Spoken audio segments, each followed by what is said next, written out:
గజం భూమి 14,000 రూపాయలతో 180 గజాల భూమి కేవలం 25 లక్షలు మాత్రమే. గట్కేసర్ ఓఆర్ఆర్కి 15 నిమిషాల దూరంలో. సుమన్ టీవీ ప్రేక్షకులకు నమస్కారం. నేను మీ Revanth. So welcome to market analysis.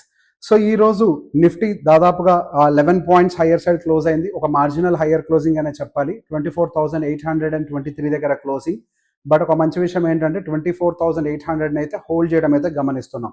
So నిన్న మనం ఇచ్చినటువంటి రెసిస్టెన్స్ కనుక మనం గమనించినట్లయితే 24,865 టు 24,850 ఇదంతా కూడా ఒక రెసిస్టెన్స్ జోన్ అనుకున్నాం. ఈ రోజు నిఫ్టీ అక్కడి నుంచి మల్టిపుల్ టైమ్స్ రిజెక్ట్ అవడం అయితే గమనించాం. సో మన రెసిస్టెన్స్ లెవెల్స్ బాగా పనిచేశాయి. అండ్ అదే బ్యాంక్ నిఫ్టీ విషయంలోకి వస్తే మనకి దాదాపుగా ఈ రోజు స్మాల్ నెగిటివ్ క్లోజింగ్ అయితే కనిపించింది. ఒక 52 పాయింట్స్ డౌన్ సైడ్ మూవ్ అయి దాదాపుగా 50,933 దగ్గర క్లోజింగ్ అయితే గమనించాం. సో నిన్న మనం ఇచ్చినటువంటి రెసిస్టెన్స్ 51,250 నుంచి 51,500 వరకు అని అనుకున్నాము.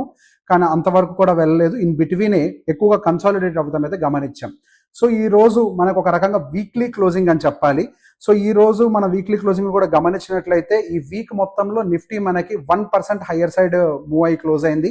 అదే బ్యాంక్ నిఫ్టీ అయితే 0.82% అయితే హయ్యర్ సైడ్ మూవ్ అయి క్లోజ్ అయింది. So when compare to Nifty మనకు కొంతకాలంగా గమనించినట్లయితే బ్యాంకింగ్ స్టాక్స్ అంటే బ్యాంక్ నిఫ్టీ పర్టికులర్గా కొంతవరకు అండర్ పర్ఫార్మెన్స్ అయితే ఇస్తున్నాయి. కొంతకాలంగా కాదు, అసలు లాస్ట్ ర్యాలీలో కూడా పెద్దగా ఏమి పార్టిసిపేట్ చేసినట్టుగా లేదు. ఇంకా బ్యాంక్ నిఫ్టీలో ఏమైనా ర్యాలీ పెండింగ్ ఉందా అనేది కూడా నాకు అనిపిస్తుంది. యాక్చువల్గా ఉంది అనేది నా పర్సనల్ ఒపీనియన్. అండ్ ఈ రోజు గమనిస్తే బ్రాడర్ మార్కెట్ అంతా మిక్స్డ్గానే ఉంది. అండ్ మనకి ఈ రోజు పర్టికులర్గా మిడ్ క్యాప్ అయితే ఒక 0.5% డౌన్లో క్లోజ్ అయింది. అదే స్మాల్ క్యాప్ అయితే 0.1% హయ్యర్ సైడ్ క్లోజ్ అయింది. సో అదే వీక్లీ డేటా కూడా గమనించినట్లయితే మనకు ఒక రకంగా అవుట్ పర్ఫార్మ్ చేసింది మాత్రం స్మాల్ క్యాప్ ఇండెక్సే. స్మాల్ క్యాప్ ఇండెక్స్ దాదాపుగా 3.6% హయ్యర్ సైడ్ క్లోజ్ అయింది. అదే మిడ్ క్యాప్ ఇండెక్స్ అయినట్లయితే 0.6% మనకి 1.6% mid cap index higher side close అయింది. సో వీటన్నిటిలో మనకి స్మాల్ క్యాప్ అనేది ఒక రకంగా కంటిన్యూస్గా అవుట్ పర్ఫార్మ్ చేస్తూనే ఉంది. అండ్ అదే విధంగా మనం ఈ రోజు సెక్టార్స్ కనుక గమనించినట్లయితే ఈ రోజు ఆటో సెక్టార్ మార్కెట్ కి మంచి సపోర్ట్ ఇచ్చింది. దాదాపుగా 1.12% హయ్యర్ సైడ్ క్లోజ్ అయింది. అండ్ అలాగే మనకి auto sector and IT sector ఈ రెండు సెక్టర్స్ మన మార్కెట్ని అయితే కొంతవరకు డౌన్ సైడ్ డ్రాగ్ చేయడం అయితే అబ్జర్వ్ చేశాం. ఆటో సెక్టర్ దాదాపుగా 2.4% డౌన్ సైడ్ డ్రాగ్ చేస్తే ఐటీ సెక్టర్ 1% వరకు కూడా డౌన్ సైడ్ ఈ రోజు డ్రాగ్ చేసింది. ఈ రోజు మనకి కొంచెం కనుక ఈ రెండు సపోర్ట్ చేసి ఉన్నా కానీ మనకి నిఫ్టీ అనేది మాత్రం డెఫినెట్ గా రెసిస్టెన్స్ లెవెల్ని దాటుకొని హయ్యర్ సైడ్ అయితే క్లోజ్ అవ్వడానికి అయితే అవకాశం ఉండుండేది. కానీ యాజ్ ఆఫ్ నో మనకు అవకాశం లేకుండా పోయింది.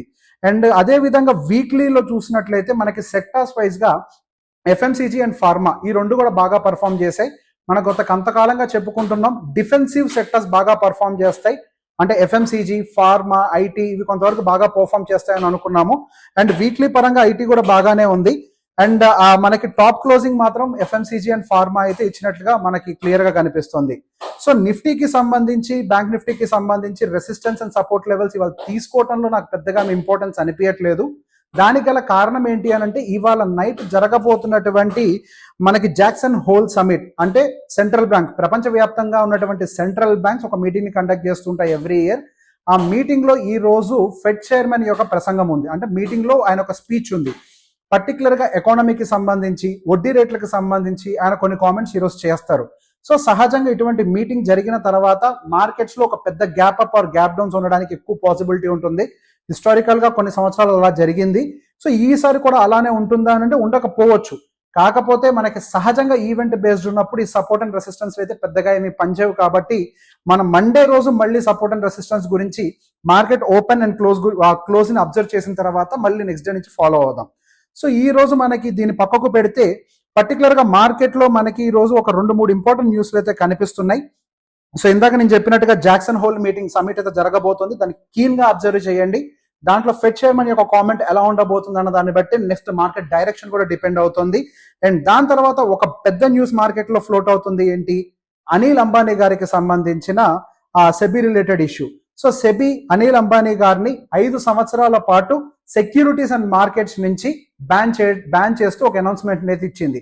దాదాపుగా 222 పేజీల ఒక రిపోర్ట్ అయితే బయటికి రిలీజ్ చేసింది. సో ఆ రిపోర్ట్ లో ఏముంది అన్న దాని గురించి కూడా నేను బ్రీఫ్ గా చెప్పేస్తాను. దాని గురించి డెడికేటెడ్ వీడియో మళ్ళీ ఇంకొకటి చేద్దాం మనం. సో అనిల్ అంబానీ గారికి సంబంధించి వాళ్ళు కంపెనీలు పర్టికులర్ గా Reliance housing and finance limited నుంచి నిధులు బయటికి మళ్లించారు అని ఒక దాని మీద ఆరోపణ అయితే జరిగింది. సో ఆరోపణకి సంబంధించి ఆయనకి 25 కోట్ల రూపాయల పెనాల్టీతో పాటు 5 సంవత్సరాల వరకు కూడా అనిల్ అంబానీ గారిని అదే విధంగా RHFL ని కూడా బ్యాన్ చేస్తూ అనౌన్స్ చేశారు. అండ్ అదొకటే కాకుండా దాదాపుగా అనిల్ అంబానీ గ్రూప్ కి సంబంధించినటువంటి కంపెనీస్ 24 కంపెనీస్ మీద 625 కోట్ల రూపాయల పెనాల్టీని కూడా వేయడం అయితే మనం అబ్జర్వ్ చేశాం. సో ఈ న్యూస్ ఎప్పుడైతే మార్కెట్లోకి వచ్చిందో అనిల్ అంబానీ గారి రిలేటెడ్ స్టాక్స్ అన్ని కూడా కంటిన్యూస్ గా డౌన్ సైడ్ మూవ్ అవటం అయితే అబ్జర్వ్ చేశాం. రిలయన్స్ పవర్ 5% పడిపోయింది, రిలయన్స్ ఇన్ఫ్రా దాదాపుగా 10.4% పడిపోయింది, RHFL అంటే మనకి Reliance housing and finance limited దాదాపుగా 4.9% డౌన్ సైడ్ మూవ్ అవటం అయితే మనం అబ్జర్వ్ చేశాం.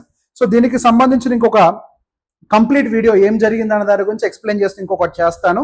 సో నెక్స్ట్ ఇంకొక ఇంపార్టెంట్ న్యూస్ మన మార్కెట్ లో చూసింది ఏంటి అంటే జిఎస్టీ కౌన్సిల్ కి సంబంధించి. సో జిఎస్టీ కౌన్సిల్ పర్టికులర్ గా హెల్త్ అండ్ లైఫ్ ఇన్సూరెన్స్ కి సంబంధించి ఆ జిఎస్టీ ట్యాక్స్ ఏదైతే ఉందో దాన్ని ఎగ్జామ్ చేసే విధంగా ప్రయత్నాలు చేస్తున్నారు.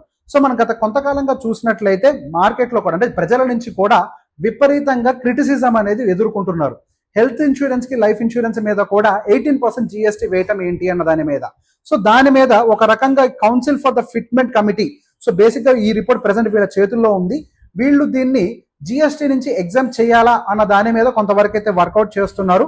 కరెంట్ అయితే వాళ్ళు దాన్ని ఎగ్జామిన్ చేస్తున్నారు, రెవెన్యూ ఇంప్లికేషన్స్ ఎలా ఉంటాయి అన్న దాని మీద. సో సెప్టెంబర్ 9వ తారీఖున జరగబోయేటువంటి మీటింగ్ లో దీనికి సంబంధించి ఒక నిర్ణయం అయితే తీసుకునే అవకాశం ఉంది. ఒకవేళ ట్యాక్స్ ఎగ్జామ్షన్ కనుక జరిగినట్లయితే మనకి పర్టికులర్ గా ఇన్సూరెన్స్ రిలేటెడ్ స్టాక్స్ కి ఇన్సూరెన్స్ సెక్టర్ మొత్తానికి కూడా ఒక మంచి బూమ్ రావడానికి అవకాశం ఉంది. అండ్ అదే విధంగా పాలసీ హోల్డర్స్ కి కూడా 18% తగ్గుతుంది అని అంటే అది చాలా పెద్ద విషయం. ఒక హెల్త్ ఇన్సూరెన్స్ కి మనం యావరేజ్ గా 20,000 రూపాయలు ఖర్చు పెడుతున్నాము అని అంటే తక్కువలో తక్కువ 2,600 రూపాయల వరకు కూడా సేవ్ చేస్తున్నట్లే. అంటే మనకి సుమారుగా ఒక 17,200 రూపాయలకి మనకి ఇంక ఇన్సూరెన్స్ రావడానికి అవకాశం ఉంటుంది. సో బేసిక్ గా జిఎస్టీ కౌన్సిల్ ఈ ఇంప్లికేషన్ తీసుకొని వస్తే ప్రజలందరికీ కూడా ఉపయోగపడుతుంది అనేది నా పర్సనల్ ఒపీనియన్. సో దీని పర్టికులర్ ఈ న్యూస్ ను కూడా సెప్టెంబర్ 9వ తారీఖున ఈ న్యూస్ ను కూడా ట్రాక్ చేసుకొని పెట్టుకుంటూ ఉంటే మనకి మంచి ఇన్వెస్టింగ్ ఆపర్చునిటీస్ దొరకడానికి కూడా అవకాశం ఉండడానికి మంచి స్కోప్ అయితే కనిపిస్తుంది. సో ఈ వీడియో కనుక అనాలిసిస్ కనుక మీకు నచ్చినట్లయితే లైక్ చేయండి, షేర్ చేయండి. Thank you very much.